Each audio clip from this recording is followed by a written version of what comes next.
tradisi. Lalu ada peta Indonesia di situ, Kalimantan terlihat jelas, kota Banjarmasin tertutup oleh kata Butan di paling timur, dengan luasnya yang lebih banyak lautan daripada pulau. Kami 90% pulau-pulau. Jadi lautan yang di atasnya ada pulau-pulau gitu. Ya. Kira-kira siapa yang mau berpendapat? Mengapa saya tampilkan tayangan ini? Menurut saya, kenapa Ibu menampilkan itu? Karena dari mereka itu kan kita tahu sendiri bahwa Indonesia, Ibu itu pengen memberitahukan kemungkinan ya Bu, bahwa Indonesia itu memiliki adat istiadat, kulturasi budaya, tradisi budaya gitu nah Bu. Iya, ya benar sekali. Berarti Tiu ya, anak. Ya, terima kasih Tiu. Berarti Tiu mengikuti ini ya, alur percakapan kita sejak awal. Memang ada kaitannya dengan apa yang ingin saya lakukan atau saya tawarkan, alternatif yang saya tawarkan. Mas Ainul boleh selanjutnya. Jadi saya ingin menyatakan bahwa Indonesia ini sangat kaya dan kita bineka, sangat bineka, sangat banyak kekayaan. Kita punya budaya yang luar biasa dengan kekhasan masing-masing. Nah, kita bisa melakukan penulisan puisi dengan mengeksplorasi diksi-diksi yang berakar pada tradisi.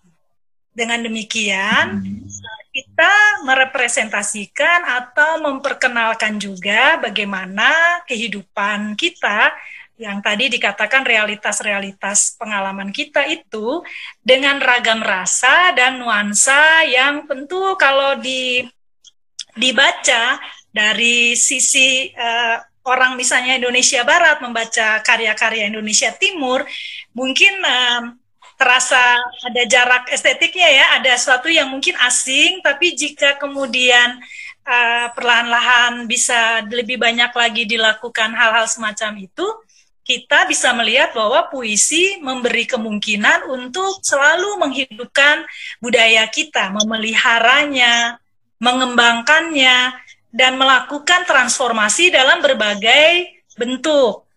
Nah, kami juga mencoba melakukan hal seperti ini ketika mata kuliah sastra kepulauan. Tadi Mas Ainul membaca bahwa saya dan teman-teman, termasuk dengan Pak Valen dan ya teman Mas Ainul juga ya Mas Valen, kita punya mata kuliah namanya Sastra Kepulauan Maluku.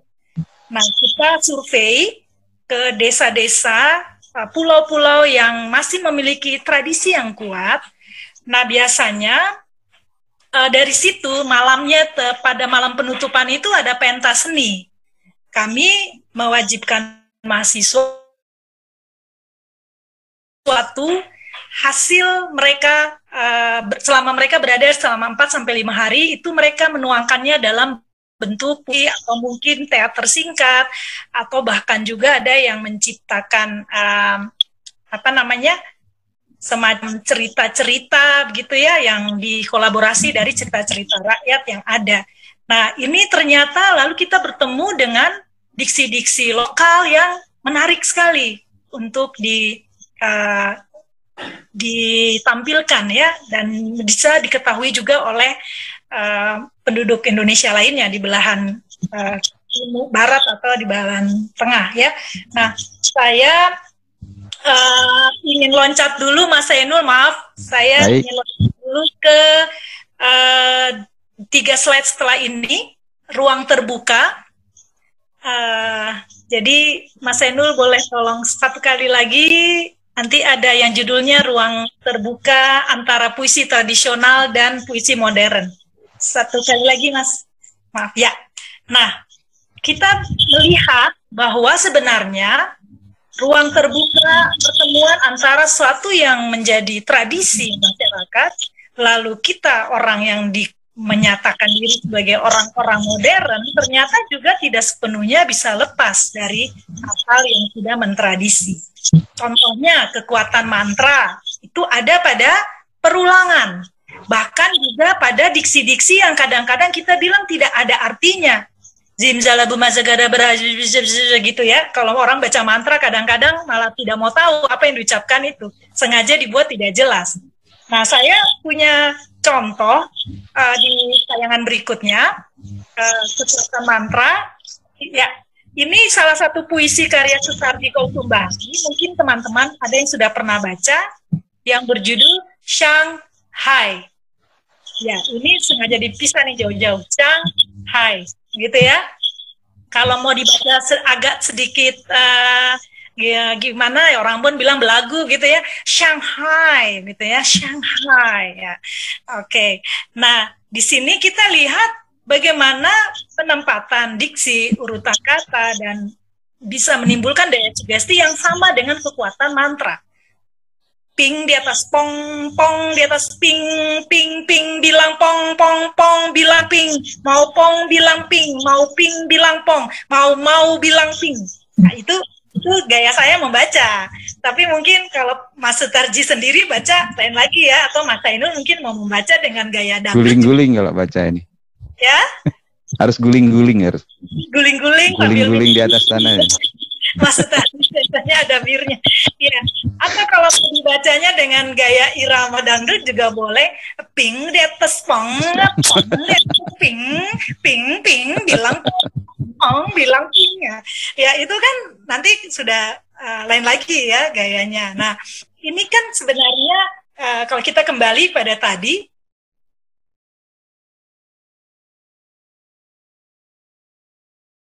pasti sudah mendengar istilah credo puisi Sutarji ya, mengembalikan kata pada bentuk aslinya ya. Jadi di sini kita melihat bahwa ternyata pengarang modern pun masih menggunakan hal. Lalu pola dan bentuk. Nah kemarin saya mendengar juga, saya sempat menyimak apa yang disampaikan oleh Mas Sunu dalam Lokakarya. Pantun mau dibuat supaya rimanya ABAB atau AAAA gitu ya, semuanya I itu kan sebenarnya juga ada hal-hal yang kalau dalam puisi tradisional, konvensi-konvensi itu yang menjadi suatu keharusan. Atau gurindam, lalu sekarang berubah ada bentuk haiku gitu ya, syair dan seterusnya, prosa lirik, ya puisi-puisi prosais. Nah, itu pola-pola bentuk ini ada. Lalu kalau dalam istilah yang lebih apa ya, lebih khas dari setiap daerah, kita mengenal macapat, ya kalau dari Jawa, kapata, Maluku sangat terkenal dengan kapata, itu pantun dari daerah berbahasa tanah. Lalu Mas Ainul lamut gitu ya, ada lamutnya juga. Umpasa untuk pantun di Batak, lalu paparikan untuk Sunda. Nah, saya sendiri pernah mencoba melakukan itu antara pertemuan antara yang tradisi dan modern. Saya menuangkannya dalam yang berjudul Petuah Leluhur.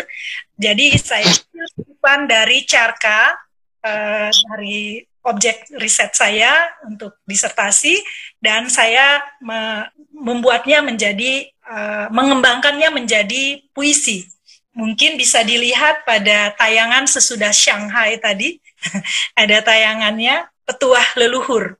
Jadi 2 baris pertama dari setiap bait itu adalah syair Carka dalam bahasa Babar Tenggara. Babar Tenggara ya, Babar bukan barbar ya. Itu nama pulau yang ada sudah dekat dengan benua Australia. Nah, itu bahasanya bahasa Babar Tenggara. Jadi Om Yamyo Rerio Mamyo Rerio O Mamyo Rerio Muniriayo Lirao. Pegang baik-baik petuah leluhur. Petuah leluhur memandu ke labuhan asa nan damai. Labuhan nan damai ibarat surga dunia. Surga dunia menyimpan petuah leluhur. ini sebenarnya terjemahan bebas dari kata-kata yang kalau diberi artinya, ungkapan itu maknanya seperti yang ada pada baris ketiga sampai ke 6. Lalu polanya, pola perulangan itu yang menjadi, kalau dalam kami istilahnya struktur formulaiknya ya, formulanya gitu. Jadi baik nanti pada ujungnya diulang lagi di depan bait berikutnya, pada akhirnya diulang lagi pada baris berikutnya, di awal baris berikutnya. Itu pola yang dicoba saya buat dalam mempertemukan ruang tradisi dan ruang modern. Nah, ya, jadi itu yang ya mungkin sudah sampai pada salin dia terakhir ya, bercermin pada estetika pembaca. Nah, jadi ketika kita mencipta, yang saya maksudkan di sini adalah kita jangan mempertentangkan antara yang tradisi yang lama, sesuatu yang lama dengan sesuatu yang insan-insan modern. Ini tetap berpijak pada sesuatu yang sudah dijejakkan oleh para leluhur kita.